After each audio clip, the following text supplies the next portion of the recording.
Good morning, student. Today discussion about GST. Subject on GST. Need for introduction of GST. ಅಂದ್ರೆ GST ಅನ್ನು ಜಾರಿಗೆ ತರೋ ಅವಶ್ಯಕತೆ ಏನಿತ್ತು? Need for introduction of GST. ಇದರ ಅವಶ್ಯಕತೆ ಏನಿತ್ತು? India had been called as king of taxes because multiple of taxes levied by both central and state government that was resulted in more tax burden on customers and also tax evasion. The introduction of new tax regime GST has given big changes in taxation system of India. Subsequently, India has been called as one nation, one tax. The following are the proper reason for introduction of GST in India. ಅಂದರೆ ಇದರ ಅವಶ್ಯಕತೆ ಏನಿತ್ತು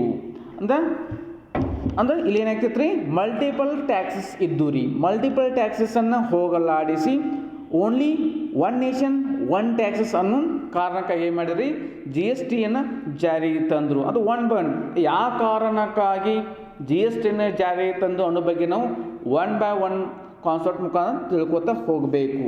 first one is GST eliminate the cascading effect of taxes. GST eliminates the cascading effect of taxes. ಅಂದರೆ cascading effect ಅಂತ ಗೊಂದಲ ಅಂದ್ರೆ burden of taxes ಅದನ್ನ ಹೋಗಲಾಡಿಸೋ ಸಲುವಾಗಿ ಏನು ಮಾಡ್ತಾರೆ, GSTನ ಜಾರಿಗೆ ತಂದರು. GST is a comprehensive indirect tax that was designed to being the indirect taxation under one umbrella. More importantly, it eliminates the cascading effect of tax that was evident earlier. ಅಂದರೆ ಏನಾಗಿತ್ತು ಇಲ್ಲಿ, tax ಬರ್ಡನ್ನ ಹೋಗಲಾಡ್ಸ ಬೇರೆ ಅಂದ್ರೆ ಹಂಚಿ ಹೋಗ್ತಿತ್ತು. Service tax ಬೇರೆ, watt ಬೇರೆ, entry tax ಬೇರೆ, CST ಬೇರೆ, ಅಂದ್ರೆ ಈ ಥರ ಏನಾಗಿತ್ತು ರೀ, ಟ್ಯಾಕ್ಸ್ ಒಂದರ ಕಡೆ ಅಂತ ಹಂಚಿ ಹೋಗ್ತಿತ್ತು. ಅದು ಹಂಚಿ ಹೋಗೋದು ಕಾರಣಕ್ಕಾಗಿ ಒಂದೇ ಕಡೆ ಟ್ಯಾಕ್ಸ್ ಕಲೆಕ್ಟ್ ಆಗಬೇಕು, ಒನ್ ಅಂಬ್ರೆಲಾ ಅಂತ. ಒಂದೇ ಕಡೆ ಟ್ಯಾಕ್ಸ್ ಅಂದ್ರೆ ಒಂದೇ ಕಡೆ ಬಂದೆಲ್ಲ ಟ್ಯಾಕ್ಸ್ ಕ್ರೋಢೀಕರಣ ಆ ಕಾರಣಕ್ಕಾಗಿ ಕ್ಯಾಸ್ಕೇಡಿಂಗ್ ಇಫೆಕ್ಟನ್ನು ಹೋಗಲಾಡಿಸೋದು. ಕ್ಯಾಸ್ಕೇಡಿಂಗ್ ಇಫೆಕ್ಟ್ ಬೇರೆ ಬೇರೆ ಅಂದ್ರೆ ಸರ್ವಿಸ್ ಟ್ಯಾಕ್ಸ್ ಒಂದು ಕಡೆ ಬೇರೆ ಹೋಗ್ತಿತ್ತು ರೀ, ಎಕ್ಸಾರ್ ಒಂದು ಕಡೆ ಬೇರೆ ಹೋಗ್ತಿತ್ತು, ವ್ಯಾಟ್ ಒಂದು ಬೇರೆ ಕಡೆ ಹೋಗ್ತಿತ್ತು, ಅಂದ್ರೆ ಬೇರೆ ಡಿಪಾರ್ಟ್ಮೆಂಟಿಗೆ ಹೋಗ್ತಿತ್ತು, ಬೇರೆ ಬೇರೆ ಹೆಡ್ಗೆ ಟ್ಯಾಕ್ಸ್ ಕಲೆಕ್ಟ್ ಆಗ್ತಿತ್ತು. ಅದರ ಬದಲಾಗಿ ಎಲ್ಲ ಟ್ಯಾಕ್ಸ್ ಒಂದೇ ಕಡೆ ಕ್ರೋಢೀಕರಣ ಆಗಲಿ, ಎಲ್ಲ ಒಂದೇ ಕಡೆ ಕೂಡಲೇ ಕ್ಯಾಸ್ಕೇಡಿಂಗ್ ಇಫೆಕ್ಟನ್ನು ಹೋಗಲಾಡಿಸೋ ಸಲುವಾಗಿ ಏನು ಮಾಡಿದ್ರಿ, GSTಯನ್ನು ಜಾರಿಗೆ ತಂದು. ಕ್ಯಾಸ್ಕೇಡಿಂಗ್ ಇಫೆಕ್ಟನ್ನು ಹೇಗೆ ಅಂದ್ರೆ, ಕ್ಯಾಸ್ಕೇಡಿಂಗ್ ಇಫೆಕ್ಟ್ ಅಂದರೆ ಏನು, ಇದು ಅರ್ಥ ಏನು ಅಂದ್ರೆ ಫಾರ್ ಎಕ್ಸಾಂಪಲ್ ಮುಖಾಂತರ ತಿಳ್ಕೊಂಡು ಅಂದ್ರೆ ಗೊತ್ತಾಗ್ತದೆ. ಕ್ಯಾಸ್ಕೇಡಿಂಗ್ ಇಫೆಕ್ಟ್ ಅಂದ್ರೆ ಏನು ರೀ ಅಂತ, GST ಇದ್ದಾಗ ಯಾವ ಥರ ಅಂದ್ರೆ ಒಂದು ವಸ್ತುವಿನ ಬೆಲೆ GST ಇದ್ದಾಗ ಎಷ್ಟು ಇರ್ತದೆ, GST ಇರ್ತದೆ ಯಾವ ಥರ ಇರ್ತವೆ ತಿಳ್ಕೊಬೇಕು. ಅದು ಫಾರ್ ಎಕ್ಸಾಂಪಲ್ ಪ್ರಕಾರ ನೋಡ್ಕೊಂಡು, cascading effect. Alphatech Private Limited manufacturer make the sale of product X to Mr. Ramesh. The manufacturing cost of product is ₹1 lakh. Profit and cost of product is at 20%. Excise duty is at 12.5%. VAT at 14%. Calculate cost of turnover. The cost of the total ಒಂದು ವಸ್ತುವಿನ ಬೆಲೆ ಎಷ್ಟಾಗ್ತದೆ calculation ಮಾಡ್ಕೋಬೇಕು. ಅಂದ್ರೆ cost of product ಎಷ್ಟಾದ್ರಿ, 1 lakh ಅದ, ಅದಕ್ಕೆ 20% profit margin ಯಾರು ಮಾಡ್ಕೋಬೇಕು, 12.5% ಎಕ್ಸ್ಟ್ರಾ ಡ್ಯೂಟಿಯನ್ನು ಕ್ಯಾಲ್ಕುಲೇಷನ್ ಮಾಡ್ಕೋಬೇಕು, 14% ಏನು ಮಾಡ್ಕೋಬೇಕ್ರಿ, ವ್ಯಾಟನ್ನು ಕ್ಯಾಲ್ಕುಲೇಷನ್ ಮಾಡ್ಕೊಂಡು ಟೋಟಲ್ ವ್ಯಾಲ್ಯೂ ಆಫ್ ಕಾಸ್ಟ್ ಅಂದರೆ ಒಂದು ವಸ್ತುವಿನ ಬೆಲೆ ಎಷ್ಟು ಆಕತಿಯನ್ನು ಕ್ಯಾಲ್ಕುಲೇಷನ್ ಮಾಡಬೇಕಾಗ್ತದೆ. ಇದು ಯಾವಾಗ ರೀ, ಬಿಫೋರ್ GST ಬರೋಕ್ಕಿಂತ ಮೊದಲ ಒಂದು ವಸ್ತುವಿನ ಬೆಲೆ ಯಾವ ಚೆನ್ನಾಗಿತ್ತು ಅದ್ರ ಬಗ್ಗೆನೂ ತಿಳ್ಕೋಬೇಕು. ಹೀಗಿದ್ದಾಗ ಫಸ್ಟ್ ನೋಡ್ರಿ, first one is manufacturing cost 1 lakh, add 20% of our profit and the 1 lakh into 20%, total cost 1,20,000. ಅದಕ್ಕೆ ಏನು ಆ್ಯಡ್ ಮಾಡ್ಕೋಬೇಕ್ರಿ, ಎಕ್ಸೈಸ್ ಡ್ಯೂಟಿ 12.5% ಎಕ್ಸೈಸ್ ಡ್ಯೂಟಿ 15,000 ಬತ್ತು. ಮತ್ತು ಅದಕ್ಕೆ ಏನು ಆ್ಯಡ್ ಬಂದಂತ 1,35,000 ಕೆ ಮಾಡ್ಕೋಬೇಕ್ರಿ ಆ್ಯಡು. ವ್ಯಾಟನ್ನು ಆ್ಯಡ್ ಮಾಡ್ಕೋಬೇಕು. ಅಂದರೆ 14% 18,900 ಇರ್ಬೇಕು ರೀ.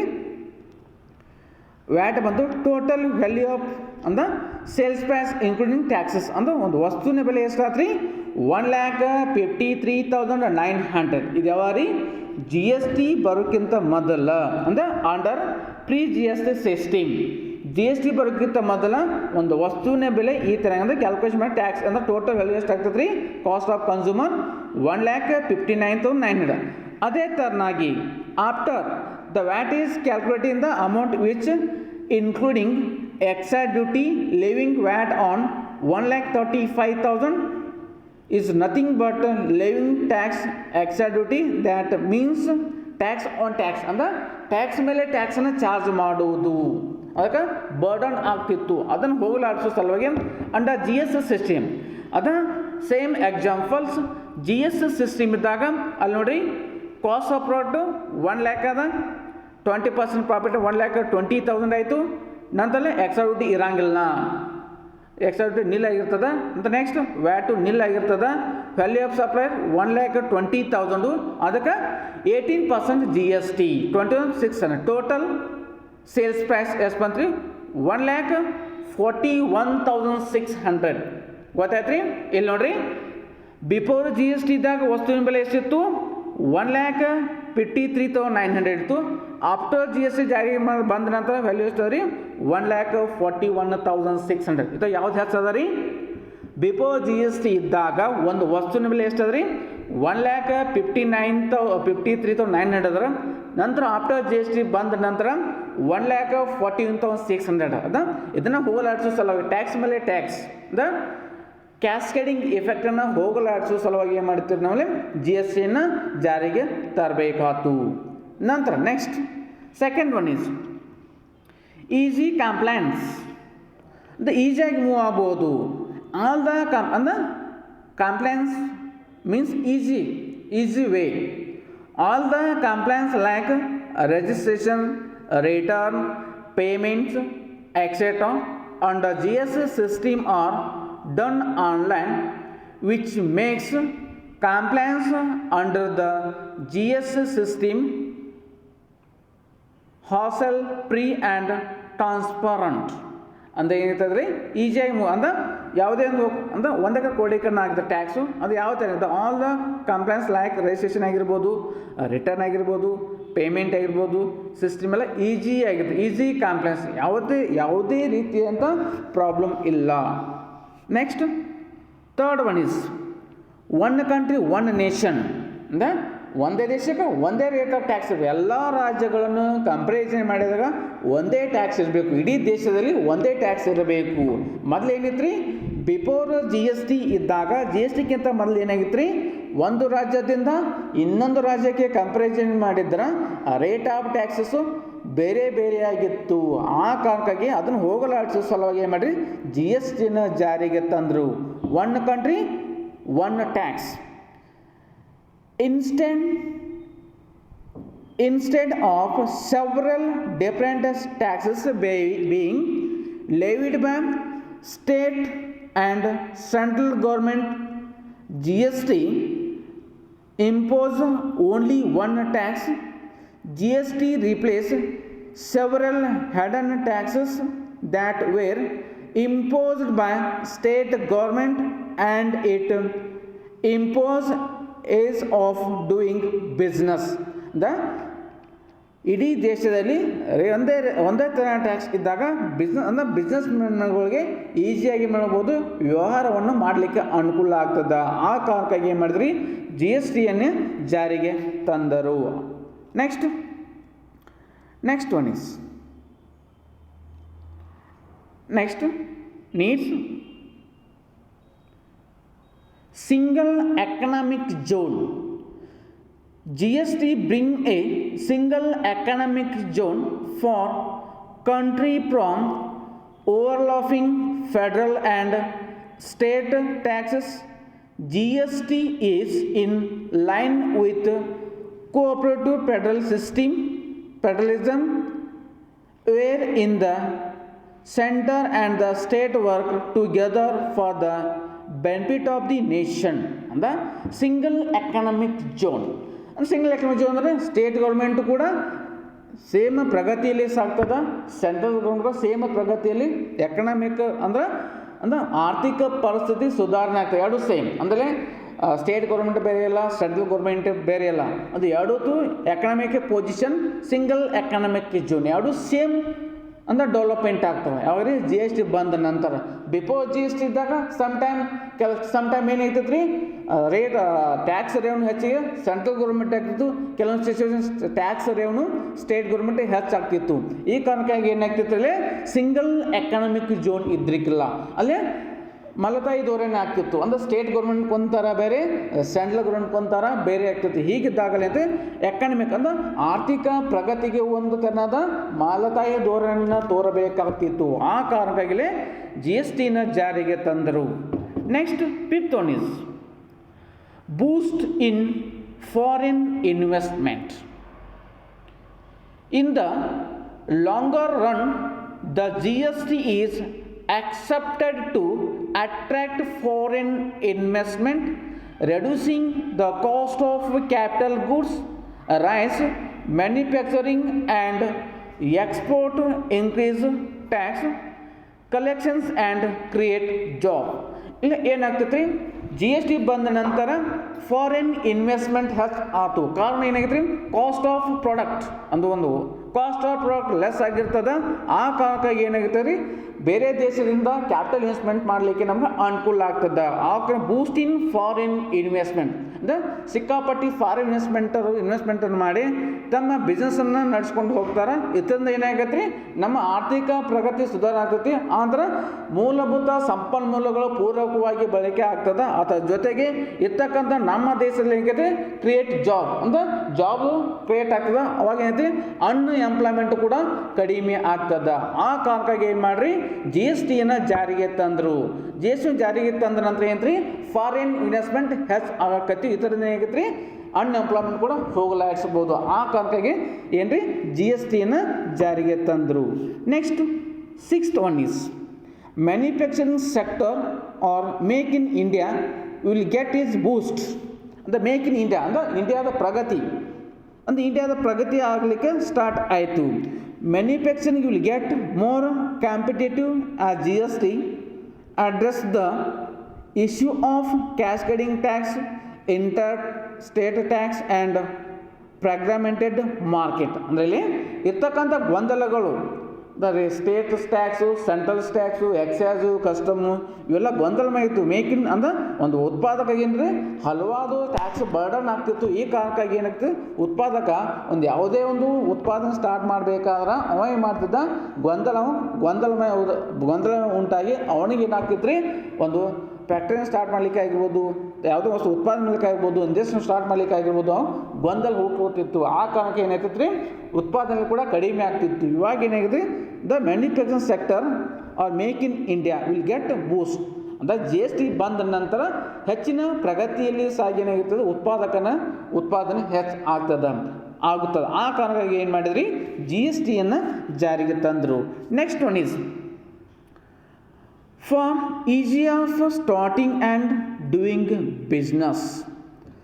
Earlier, a business having operations across different states needed VAT registration, different tax rules in a different state, only added to the complications and incur high procedure fees.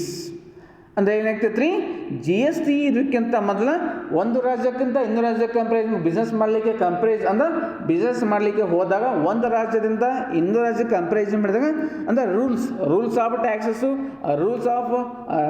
Rules of rules and regulation on rate of taxes. ಅಂದರೆ ಒಂದು ರಾಜ್ಯದಿಂದ ಇನ್ನೊಂದು ರಾಜ್ಯಕ್ಕೆ comparison ಮಾಡಿದಾಗ ಅಂತ different ಬೇರೆ ಬೇರೆಯಾಗಿದ್ದು, ಹೀಗಿದ್ದಾಗ ನಾವು ಬಿಸ್ನೆಸ್ಸನ್ನು start ಮಾಡಲಿಕ್ಕೆ ಅನಾನುಕೂಲವಾಗಿತ್ತು. ಆ ಕಾರಣಕ್ಕಾಗಿ ಏನಾಗ್ತೈತೆ ಅಲ್ಲಿ ಜಿ ಎಸ್ ಟಿನ ಜಾರಿಗೆ ತಂದ ನಂತರ ಈಸಿಯಾಗಿ ನಾವು ಮಾಡ್ಕೋಬೋದು, ಬಿಸ್ನೆಸ್ಸನ್ನು ಸ್ಟಾರ್ಟ್ ಮಾಡ್ಕೋಬೋದು, ಬಿಸ್ನೆಸ್ ಚಾಲೂ ಮಾಡ್ಕೋಬೋದು. ಈ ಕಾರಣಕ್ಕಾಗಿ ಅಂದರೆ ಜಿ ಎಸ್ ಟಿನ ಜಾರಿಗೆ ತಂದು. ಜಿ ಎಸ್ ಟಿ ಬರೋಕ್ಕಿಂತ ಮೊದಲ ವ್ಯಾಟ್ ರಿಜಿಸ್ಟ್ರೇಷನ್ ಬೇರೆ ರೀ, ಸೆಂಟ್ರಲ್ ಗೌರ್ಮೆಂಟ್ ರಿಜಿಸ್ಟ್ರೇಷನ್ ಬೇರೆ, ನಂತರಲ್ಲಿ ರಿಜಿಸ್ಟ್ರೇಷನ್ ಫೀ ಬೇರೆ, ಮತ್ತು ಸೆಕ್ಯೂರಿಟಿ ಡಿಪಾಸಿಟ್ ಇಡಬೇಕಾಗ್ತಿತ್ತು. ಈ ಕಾರಣಕ್ಕಾಗಿ ಏನಂತೀರಿ ಗೊಂದಲಮಯ ಇತ್ತು. ಆನಂತರ ಹೆವಿ ಎಕ್ಸ್ಪೆನ್ಸಿವ್ ಅಂದರೆ ಹೆವಿ ಎಕ್ಸ್ಪೆನ್ಸಿವ್ ಇತ್ತು. ಯಾವಾಗ ಜಿ ಎಸ್ ಟಿ ಬರೋಕ್ಕಿಂತ ಮೊದಲ ಒಬ್ಬ ವ್ಯಕ್ತಿ ಬಿಸ್ನೆಸ್ಸನ್ನು ಸ್ಟಾರ್ಟ್ ಮಾಡಬೇಕಾದ ಬೇರೆ ಬೇರೆ ತೆರೆನಾದ ಏನು ಕಟ್ಟಬೇಕಾದ್ರೆ ಫೀಯನ್ನು ಕಟ್ಟಬೇಕಾಗ್ತಿತ್ತು. ಆ ಕಾರಣಕ್ಕಾಗಿ ಅದು ಒಂದು ಕೂಡ easy starting and doing business ಅಂದರೆ ಈಗ ಈಸಿಯಾಗಿ ಬಿಸ್ನೆಸ್ಸನ್ನು ಸ್ಟಾರ್ಟ್ ಮಾಡ್ಕೋಬೋದು. ಇದು ಒಂದು ಅವಶ್ಯಕತೆ. ಈ ಕಾರಣಕ್ಕಾಗಿ ಏನು ಮಾಡಿ ಜಿ ಎಸ್ ಟಿಯನ್ನು ಜಾರಿಗೆ ತಂತು. Next one is relief for business in both sales and services. Business like restraint which fall under both sales and service taxation had to calculate both VAT and service tax separately. GST will not distinguish between sales and service, and GST will applicable on total. ಇಲ್ಲಿ ನೋಡ್ರಿ, G S T ಬರೋಕ್ಕಿಂತ ಮೊದಲು ಏನಾಗ್ತಿತ್ತು, service ಅಂದರೆ sales ಬೇರೆ, service ಬೇರೆ, ಎರಡು ಬೇರೆ ಬೇರೆ ಆಗಿದ್ದು. ಹೀಗಿದ್ದಾಗ ಸೇಲ್ಸ್ ಇದ್ದಾಗ ವ್ಯಾಟನ್ನು ಕ್ಯಾಲ್ಕುಲೇಷನ್ ಮಾಡ್ಕೋಬೇಕು, ಸರ್ವಿಸ್ ಇದ್ದಾಗ ಸರ್ವಿಸನ್ನು ಕ್ಯಾಲ್ಕುಲೇಷನ್ ಮಾಡಬೇಕಾಗ್ತಿತ್ತು. ಆ ಕಾರಣಕ್ಕೆ ಇವಾಗ ಏನಿದೆ ಒಂದೇ ಕ್ಯಾಲ್ಕುಲೇಷನ್ ಮಾಡ್ಕೋಬೋದು. ಜಿ ಎಸ್ ಟಿ ಇದ್ದಾಗ ಸೇಲ್ಸ್ ಮತ್ತು ಸರ್ವಿಸು ಎರಡು ಕೂಡ ಒಂದೇ ಟ್ಯಾಕ್ಸನ್ನು ಕ್ಯಾಲ್ಕುಲೇಷನ್ ಮಾಡ್ಕೋಬೋದು. ಈ relief of business in both sales and service ಎರಡು ಒಂದೇ ರೀ. ಮೊದಲು ಏನಾಗ್ತೈತೆ ರೀ, ಸೇಲ್ಸ್ ಇದ್ದಾಗ ವ್ಯಾಟನ್ನು ಕ್ಯಾಲ್ಕುಲೇಷನ್ ಮಾಡ್ಕೋಬೇಕು, ಸರ್ವಿಸ್ ಇದ್ದಾಗ ಸರ್ವಿಸ್ ಟ್ಯಾಕ್ಸನ್ನು ಕ್ಯಾಲ್ಕುಲೇಷನ್ ಮಾಡಬೇಕಾಗ್ತಿತ್ತು. ಈ ಕಾರಣಕ್ಕಾಗಿ ಏನು ಮಾಡಿರಿ ಜಿ ಎಸ್ ಟಿಯನ್ನು ಜಾರಿಗೆ ತಂದು. ಇದೊಂದು ಅವಶ್ಯಕತೆ. Next one is reduction in logistic cost and time across state. Many transport vehicle got delayed during movement across states due to small tax burdens of each state and checkpost issue. Interstate movement will become cheaper and less time consuming as these taxes will be eliminated. ಮೊದಲು ಏನಾಗ್ತಿದ್ರು, check post ಅಂತಿದ್ದರು. ಒಂದು ರಾಜ್ಯದಿಂದ ಇನ್ನೊಂದು ರಾಜ್ಯಕ್ಕೆ ಗೂಡ್ಸನ್ನು ತರಿಸ್ಬೇಕಾದ check ಪೋಸ್ಟ್ನಲ್ಲಿ check ಆಗಿ ಗೂಡ್ಸನ್ನು ತರಿಸ್ಬೇಕಾಗ್ತಿತ್ತು. ಹೀಗಿದ್ದಾಗ ಏನಾಗ್ತಿತ್ತು, heavy burden, heavy transportation charge ಹೆಚ್ಚು ಆಗ್ತಿತ್ತು. ಅಂದ್ರಿಂದ ಅಲ್ಲಿ ಏನಾಗ್ತೈತ್ರಿ, ಅಲ್ಲಿ ಕ್ಯೂ ಹಚ್ಚಿ ಲೈನ್ ಹಚ್ಚಿ ಏನು ಮಾಡ್ಕೋಬೇಕ್ರಿ, ಆ ಕ್ಯೂ ಹಚ್ಚಿ ಅಲ್ಲಿ ಎಲ್ಲಿ ಚೆಕ್ ಪೋಸ್ಟ್ ಇರ್ತದ ಅಲ್ಲಿ ವೆರಿಫೈ ಮಾಡ್ಕೊಂಡು ಬರಬೇಕಾದ ಟ್ರಾನ್ಸ್ಪೋರ್ಟೇಷನ್ ಕಾಸ್ಟ್ ಹೆಚ್ಚಾಗ್ತಿತ್ತು. ಆ ಕಾರಣಕ್ಕೆ ಈಗ ಇದು ಅವಶ್ಯಕತೆ ಇಲ್ಲ. ಈಗ ಟ್ರಾನ್ಸ್ಪೋರ್ಟೇಷನ್ ಕಾಸ್ಟ್ ಕಡಿಮೆ ಆಗ್ತದೆ. ಈಗ ಡೈರೆಕ್ಟ್ ಏನು ಮಾಡ್ಬೋದು, ಬೇರೆ ರಾಜ್ಯದಿಂದ ವಸ್ತುಗಳನ್ನ ಪರ್ಚೇಸ್ ಮಾಡಿದ್ರು ಕೂಡ ಏನು ಮಾಡ್ಬೋದು, ಈಸಿಯಾಗಿ ನಾವು ಏನು ಮಾಡ್ಕೋಬೋದು ರೀ, ನಮ್ಮ ಸ್ವಲ್ಪ ಅಂದ್ರೆ ಸ್ಟೇಟ್ ಅಂದ್ರೆ ಒಂದು ರಾಜ್ಯದಿಂದ ಇನ್ನೊಂದು ರಾಜ್ಯಕ್ಕೆ ಗೂಡ್ಸನ್ನು ಪರ್ಚೇಸ್ ಮಾಡಿದ್ರೆ ಕೂಡ ಈಸಿಯಾಗಿ ಮೂವ್ ಆಗ್ಬೋದು. ಮೊದಲು ಏನಾಗ್ತೈತೆ ರೀ, ಚೆಕ್ ಪೋಸ್ಟ್ನಲ್ಲಿ ಚೆಕ್ ಆದ ನಂತರ ಬೇರೆ ರಾಜ್ಯಕ್ಕೆ ಮೂವ್ ಆಗ್ತಿತ್ತು. ಇದೊಂದು ಕೂಡ ಏನಾಯ್ತು ಪ್ರಾಬ್ಲಮ್ ಆಗಿತ್ತು. ಇದನ್ನು ತೆಗೆದ ನಂತರ ಇದು ಈಸಿ ಆಗಿದೆ. ಆ ಕಾರಣಕ್ಕಾಗಿ ಏನು ಮಾಡಿದ್ರಿ, ಜಿ ಎಸ್ ಟಿಯನ್ನು ಜಾರಿಗೆ ತಂದರು. Next one is production from increased import. ಅಂದರೆ ರಫ್ತು ಮಾಡೋದು ಇನ್ಕ್ರೀಸ್ ಆಯ್ತು. ಯಾಕಂದರೆ ಇರ್ತಕ್ಕಂಥ ಟ್ಯಾಕ್ಸ್ ಕಡಿಮೆ ಆದರು. G S T will address the issue of increase import by levying and appropriate controlling duty and import. ಅಲ್ಲೇ ಕಸ್ಟಮ್ ಡ್ಯೂಟಿ ಇತ್ತು. ಮೊದಲ ಇಂಪೋರ್ಟ್ ಮಾಡಬೇಕಾತಂದ್ರೆ ಕಸ್ಟಮ್ ಡ್ಯೂಟಿಯನ್ನು ಪೇ ಮಾಡಿ ಗೂಡ್ಸನ್ನು ಇಂಪೋರ್ಟನ್ನು ಮಾಡಬೇಕಾಗ್ತಿತ್ತು. ಈಗಿದ್ದಾಗ ಏನಾಯ್ತದ್ರಿ, ಒಂದು ವಸ್ತುವಿನ ಬೆಲೆ ಕಾಸ್ಟ್ ಆಫ್ ಪ್ರಾಡಕ್ಟ್ ಹೆಚ್ಚು ಆಗ್ತಿತ್ತು. ಹೀಗಿದ್ದಾಗಲೇ ಇಂಪೋರ್ಟ್ ಕಡಿಮೆ ಆಗ್ತಿತ್ತು. ಇವಾಗ ಕಾಸ್ಟ್ ಆಫ್ ಪ್ರಾಡಕ್ಟ್ ಕಡಿಮೆ ಆಗ್ತದೆ, ಆಗ ಇಂಪೋರ್ಟ್ ಹೆಚ್ಚಿಗೆ ಆಗ್ತದೆ. ಆಗ ಅಂದರೆ ಇಂಪೋರ್ಟ್ ಹೆಚ್ಚಾಗಲಿಕ್ಕೆ ಕೂಡ ಇದು ಒಂದು ಮಹತ್ವದ ರೀಸನ್, ಇದು ಒಂದು ಕಾರಣವಾಗಿದೆ. Next one is boost to e commerce industry. ಅಂದರೆ ಇದರಿಂದ ಜಿ ಎಸ್ ಟಿ ಬಂದ ನಂತರ ಇ ಕಾಮರ್ಸ್ ಇಂಡಸ್ಟ್ರಿ ಹೆಚ್ಚಿಗೆ ಡೆವಲಪ್ಮೆಂಟ್ ಆಗಿದೆ, ಹೆಚ್ಚು ಸುಧಾರಣೆ ಆಗಿದೆ. State and central taxes have levied multiple taxes on e-commerce, thereby making the sector more complicated. Some sellers are discouraged for selling because of such complication. GST free of the e-commerce sector. GST ಬಂದ ನಂತರ e commerce sector ಬೂಸ್ಟ್ ಅಂದರೆ ಹೆಚ್ಚಿನ ಪ್ರಗತಿಯನ್ನು ಸಾಧಿಸಿತು. ಯಾಕಂದ್ರೆ ಪ್ರತಿಯೊಂದು ವ್ಯವಹಾರ, ಪ್ರತಿಯೊಂದು ಟ್ರಾನ್ಸಾಕ್ಷನ್ ಆನ್ಲೈನ್ ಮುಖಾಂತರ ಮಾಡಬೇಕಾಗ್ತಿತ್ತು. ಆ ಕಾರಣಕ್ಕಾಗಿ ಏನಾಯ್ತು ಇಲ್ಲಿ ಇ ಕಾಮರ್ಸ್ ಇಂಡಸ್ಟ್ರಿ ಹೆಚ್ಚಿಗೆ ಡೆವಲಪ್ಮೆಂಟ್, ಹೆಚ್ಚಿಗೆ ಸುಧಾರಣೆ ಆಗಲಿಕ್ಕೆ ಇದು ಒಂದು ಕೂಡ ಅನುಕೂಲ ಆಯಿತು. ಆ ಕಾರಣಕ್ಕೆ ಏನು ಮಾಡಿದ್ರಿ, GSTಯನ್ನು ಜಾರಿಗೆ ತಂದರು. Next last one is for GDP growth. ಅಂದರೆ GST ಜಾರಿಗೆ ತಂದ ನಂತರ GST ಗ್ರೋತ್ ಹೆಚ್ಚಿಗೆ ಆಯಿತು. It is accepted that implementation of GST would lead to 2% incremental GDP growth. It is accepted that implementation of GST would lead to 2% incremental GDP growth. ಅಂದರೆ GSTಯನ್ನು ಜಾರಿಗೆ ತಂದ ನಂತರ GDP ಗ್ರೋತ್ ಎಷ್ಟಾದ್ರಿ ಅಂದರೆ ಬದಲಿರ್ತಕ್ಕಂಥ ಈಗಿನ ಪರಿಸ್ಥಿತಿಗೆ ಕಂಪ್ಯಾರಿಸನ್ ಮಾಡಿದಾಗ GST ಜಾರಿಗೆ ತಂದ ನಂತರ ಏನಂದ್ರೆ ಆಟೋಮೆಟಿಕ್ 2% ಇನ್ಕ್ರೀಸ್ ಆಯಿತು GDP. ಆ ಕಾರಣಕ್ಕಾಗಿ ಏನು ಮಾಡಿದ್ರಲ್ಲಿ ಆ ಭಾರತ ದೇಶದ ಆರ್ಥಿಕ ಪರಿಸ್ಥಿತಿಯನ್ನು ಸುಧಾರಣೆ ಮಾಡೋ ಸಲುವಾಗಿ GSTಯನ್ನು ಒಂದೇ ಮಾತನ್ನ ಹೇಳಬೇಕಂದ್ರೆ ಆರ್ಥಿಕ ಪ್ರಗತಿ ಆಗಬೇಕಾದ ಆರ್ಥಿಕ ಪ್ರಗತಿ ಆಗಬೇಕು ಅನ್ನೋ ಕಾರಣಕ್ಕಾಗಿ ಏನು ಮಾಡಿದ್ರಿ, GSTಯನ್ನು ಜಾರಿಗೆ ತಂದರು. Thank you.